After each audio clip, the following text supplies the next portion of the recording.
Merci de participer à cette écoute de la parole de Dieu ce soir. Que l'Éternel vous bénisse en vos rangs, grades et qualités. C'est effectivement une joie pour moi de partager la parole de Dieu avec vous. Parce que tout le temps, je suis heureux de proclamer Jésus-Christ, de proclamer la puissance de Dieu, d'élever et de célébrer le Dieu vivant. Voilà, nous sommes en train de traiter le thème sur la toute-puissance de Dieu.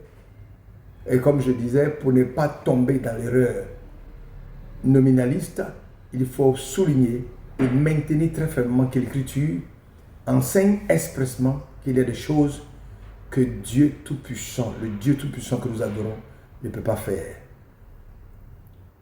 Et vous allez constater cela dans les Écritures.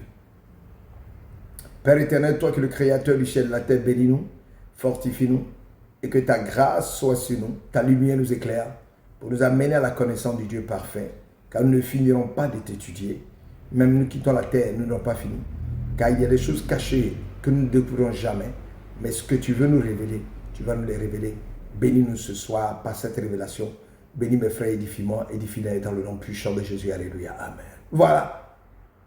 Pour ne pas tomber dans l'erreur nominaliste, il faut souligner et maintenir très fermement que l'Écriture enseigne expressément qu'il y a des choses que le Dieu Tout-Puissant ne peut pas faire. C'est dans les Écritures. La première chose que Dieu ne peut pas faire, Dieu ne peut pas mentir. Il faut que je le dise. La Bible déclare dans Nombre 23, verset 19, il a dit quoi? Dieu n'est pas un homme pour mentir, ni un fils d'homme pour se repentir. Nombre 23, 19. Donc Dieu, le Dieu que nous adorons, il n'est pas un Dieu qui ment. Ce qu'il déclare dans sa parole, il l'exécute.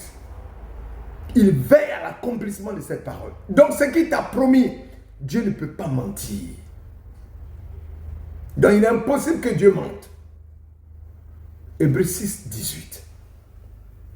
Ça c'est la première chose que Dieu ne peut pas faire. La deuxième chose que Dieu ne peut pas faire, Dieu ne peut pas pécher. En fait, il ne peut même pas être tenté pour aller dire qu'il a péché, ni être l'agent de la tentation chez l'homme tenté.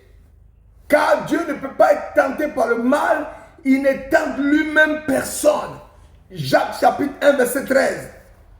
Alors rectifiez ce qui est écrit.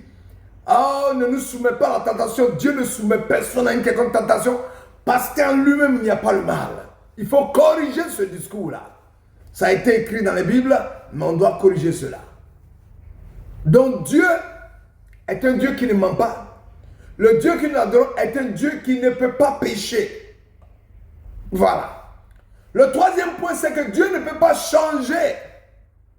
Dieu ne peut pas changer. Jacques chapitre 1, 17 dit, toute grâce excellente et tout don parfait descend d'en haut du Père des Lumières chez lequel il n'y a ni changement ni ombre de variation. Oh, man de Kédebré. J'aime bien cette phrase-là. Elle touche mon cœur. Jacques chapitre 1, verset 17. Donc Dieu ne peut pas changer. Il est immuable. La quatrième chose que Dieu ne peut pas faire, Dieu ne peut pas se renier lui-même. Finalement, Dieu ne peut pas se renier. 2 Timothée 2, 13. Et c'est là, finalement, la clé de ce que Dieu, même dans toute sa puissance, ne peut pas faire. Que Dieu ne puisse pas se renier lui-même signifie en effet que sa puissance absolue ne peut être séparée de ses perfections. Sa puissance absolue ne peut être séparée de ses perfections. Dieu ne peut donc agir à l'encontre de ses autres attributs. Il ne peut pas agir contre ses attributs. Puisqu'il est lui-même ses autres attributs que Dieu ne saurait régner. C'est ce que nous devons avoir en tête lorsque nous disons que Dieu fait ce qu'il veut. Selon le psaume 115, verset 3. Car Dieu tout est possible. Matthieu 19, 26. Et que rien n'est impossible à Dieu. Selon Luc chapitre 1, verset 37. Que Dieu est le Dieu qui déploie l'infinie grandeur de sa puissance, se manifeste avec efficacité par la vertu de sa force. Oh, j'aime ce Dieu-là. Mandekaya sakadeke debre. Rende bayo so randa kararaba.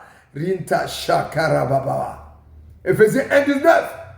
Le champ des possibles n'est pas quelque chose qui existe en dehors de Dieu. Comme s'il était devant un choix entre plusieurs solutions possibles et qu'il devait chercher un optimum. C'est le contraire. Dieu est la source de tout ce qui est possible et il est donc possible que ce que Dieu est susceptible de faire advenir. Rien n'est donc impossible à Dieu puisqu'il est lui-même la cause de tout ce qui peut advenir comme de tout ce qui advient effectivement. Lui qui accomplit avec puissance toutes choses selon le conseil de sa volonté. C'est ce Dieu-là dont je vais te parler. Dieu, il est un Dieu puissant. Il est un Dieu absolu. Il est un Dieu qui ne ment pas. Il est un Dieu qui ne change pas. Il est un Dieu qui ne varie pas. Il est un Dieu qui ne peut pas se régner. Que l'Éternel te bénisse. Et nous continuons de prêcher sur le Dieu Tout-Puissant, le Roi des Rois. Alléluia. Amen. Et à tout à l'heure pour continuer.